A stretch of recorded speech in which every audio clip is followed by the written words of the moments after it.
Good morning. Greetings from Dr. Schoen's Panic Room. Last time we'll be doing this, I hope at least.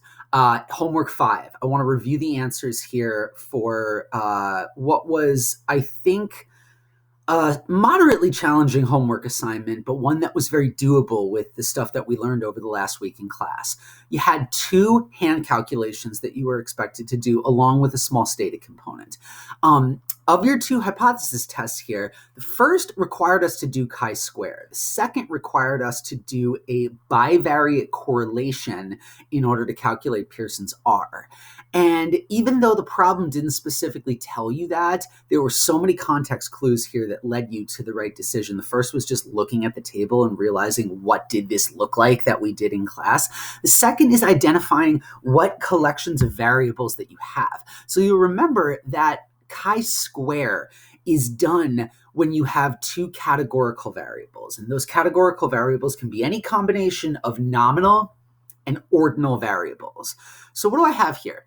I survey 104 Europeans from 3 countries, and I want to know if that affects their level of trust in the national parliament. So, country you come from: Germany, France, United Kingdom. That sounds like a pretty classic nominal variable to me. We can't rank order that. It's just you live in Germany, you live in France, you live in the UK. So that's nominal. And then I have total trust, moderate trust, little trust, no trust. No trust, geez. Poor French people. And so taking that into account, that can be rank ordered, but I can't use that to get an interval level mean. Therefore, what I'm operating with there is an ordinal variable. So there's no mean to work with here. There's no way to actually calculate averages. All I'm left with is what is in the cells, right? The marginal rates within the cells. So this is going to be chi-square, right? And so notice how I suss that out just by looking at my levels of measurement. Don't forget your levels of measurement. Can you say with 99% confidence that one's country of residence in the sample affects trust in national parliament? And then we wanted to calculate Cramer's V. So to do a chi-square here, let's go through our steps. First thing we had to do was list what we know. What do I know? Well, for starters, I know that my independent variable, the thing that I hypothesize affects something else, is country of origin. And I know that for 2 reasons. One, it's intuitive to think about the country you live in affecting how you feel about the parliament rather than how you feel about the parliament affecting what country you live in. Maybe you can squeeze that out a little bit, but I just think it's more intuitive to think of it this way. So that's my independent variable. And so the thing that's being affected is trust in parliament. So I just have to list what my variables are and identify the IV and the DV, because the independent variable must always go up here in the columns, the thing that affects the other thing. And then I need to use that to calculate column percentages. N is 104, and that's taken right out of the table. These are knowns. It's not something we had to calculate yet. Now, what are my hypotheses? Well, let's go back to the problem here. Can you say that one's country of residence in the sample affects trust in national parliament? Affects. That's all we're dealing with here. And once again, chi-square is known to be a no-tailed test. We don't specify directions. So therefore, my hypotheses become kind of easy. Step 2, H0. There is not a significant relationship between country of origin and trust in parliament. Null hypothesis, these things do not affect one another. They don't. The alternate hypothesis, or what I write as H1, there is a significant relationship between country of origin and trust in parliament. For things like a t-test or an ANOVA, since we had means to work with, I encouraged you to use the mu designation. We never want to do that with a chi-square problem because we do not have a variable that can produce a valid mean. Moving on to steps 3 and 4, my alpha level here is going to be 0.01. That is because the problem asks you to test this hypothesis at 99% confidence. So 99% confidence, that's going to give me an alpha level of 0.01. And my degrees of freedom, rows -1, times column -1. So I had 4 rows. Those were my 4 categories of trust. And I had 3 columns. Those were my 3 European countries: Germany, France, the United Kingdom. So 4 minus 1 is 3. 3 minus 1 is 2. That gives me 3 times 2, which gives me a degrees of freedom of 6. Looking up in my table, I find an alpha of 0.01 and a DF of 6, and I have a critical chi-square of 16.812. What does that mean? Well, very simply, because this is a no-tailed test, we are only going to be dealing with positive values. Thanks to all that squaring that's about to happen, we can never have negative numbers in chi-square. We can get them in like on the way, but those have to be squared in order to get rid of the negatives. So critical chi-square, 16.812. If our value is less than that, we fail to reject the null. If that our value is greater than that, we will reject the null with 99% confidence. All right, let's go make our money. What do I have here? I have a table with some information that I have added into it. The first thing I had to do was calculate the percentages in the total column. So if country you live in had absolutely no effect on trust in national parliament, then whatever the total rate is, I should expect to see that mirrored in the German rate, the French rate, and the British rate. So among everybody in the sample, regardless of the country they live in, 29.9% of people have total trust in Parliament, 21.1% have moderate trust, 24% have little trust, and 25% have no trust at all. What do I do with those? Well, I am going to take, actually, let me see if I can't make this smaller a little bit. Yeah, there we go. I am going to take, let's start up with the total trust row, right, going across.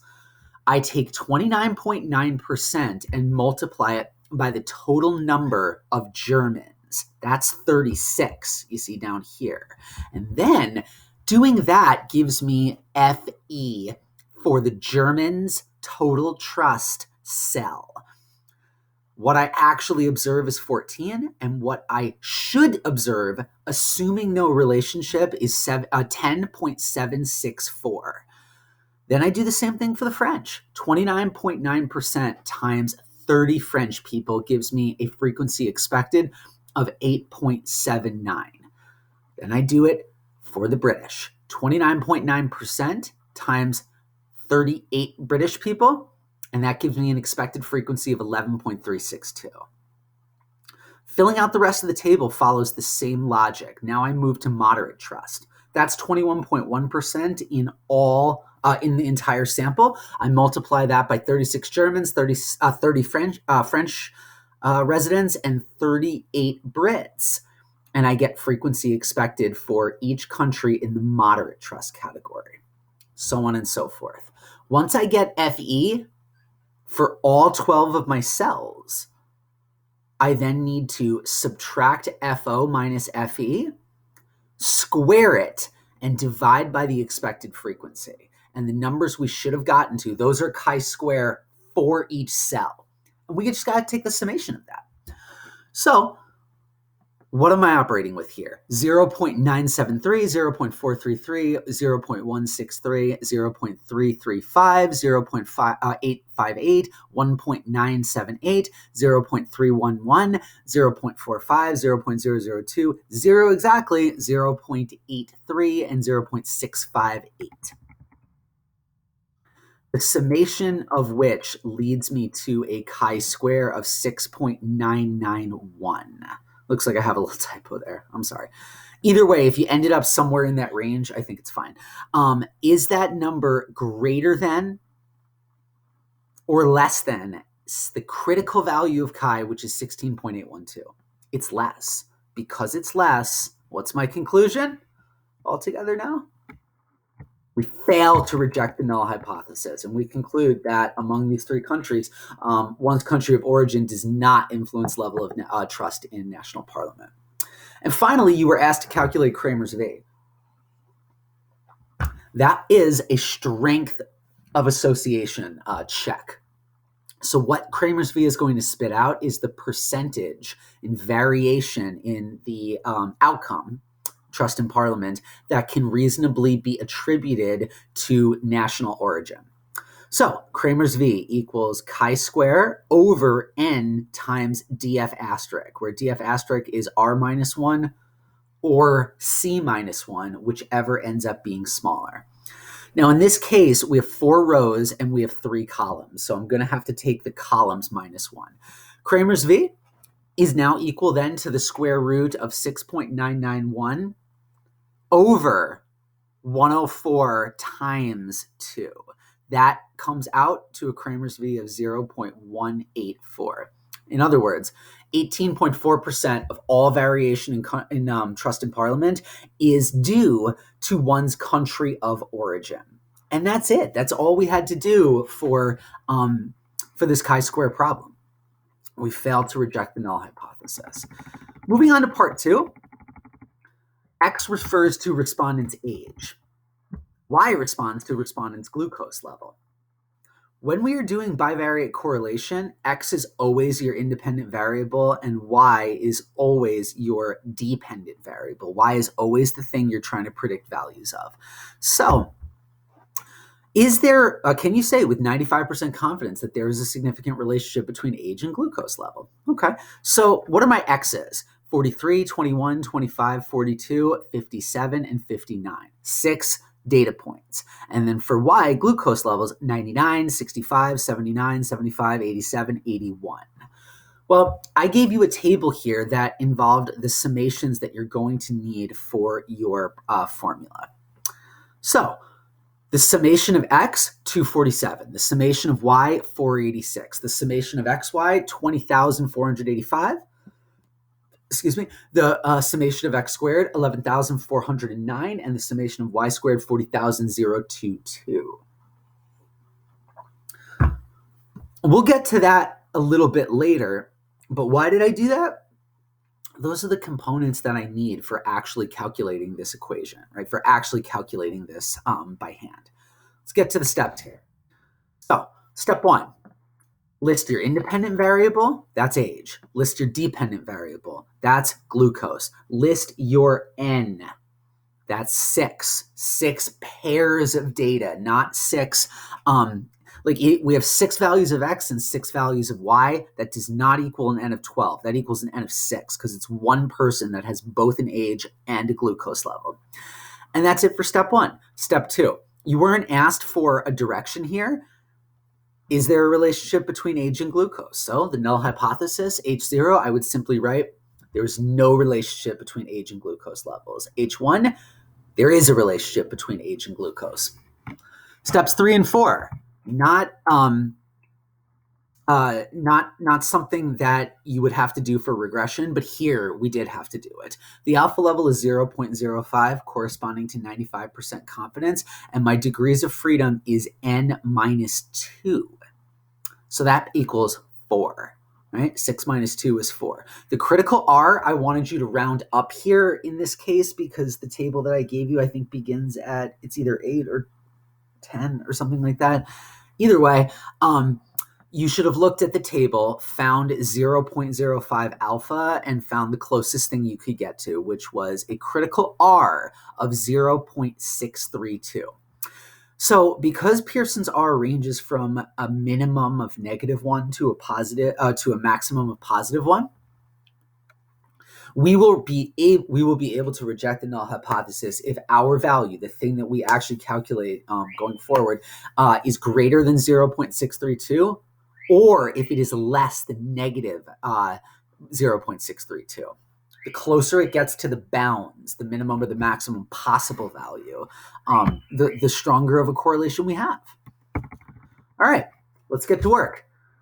I calculated those summations above because they help me plug directly into this formula. So what did I need to do? 6 times 20,485 minus 246 times 486. That is over the square root of 6 times 11,409 minus 247 squared times 6 times 40,022 minus 486 squared. Order of operations. Do this in order and you should have gotten 0.5298. Is 0.5298 greater than 0.632 or less than negative 0.632? It is not. Therefore, we fail to reject the null hypothesis, and we conclude that there is no relationship between age and glucose levels. A lot of work we did today just to come up with no findings. But as I said the other day, no finding is still kind of a finding, and don't forget that. Then we get to the stated component. I wanted you to do a 2 means t-test. The key thing here was really selecting variables that it was appropriate to do this in the first place. Otherwise, you would have gotten like a lot of red commands. So if we had any type of interval variable, that would have worked for our mean creation. And then any type of categorical value with 2 and only 2 categories. Sex would have worked here. Divorce would have worked here. My college variable would have worked here. That allows you to conduct a t-test. So I wanted you to make sure you coded for missing. I wanted you to make sure that you could identify the critical value, or not the critical, the observed value of t. And I wanted you to read the output to see whether or not the p-value indicated a rejection of the null hypothesis. So I look forward to seeing what you came up with. Any questions about this, don't hesitate to reach out. Last homework, congratulations. We're going to do multivariate regression with categorical variables tomorrow. And after that, we'll focus on just getting ready for the final exam. We're all doing great. We're almost there. Stay with me the rest of the way, please. And we're all gonna end well. Take care.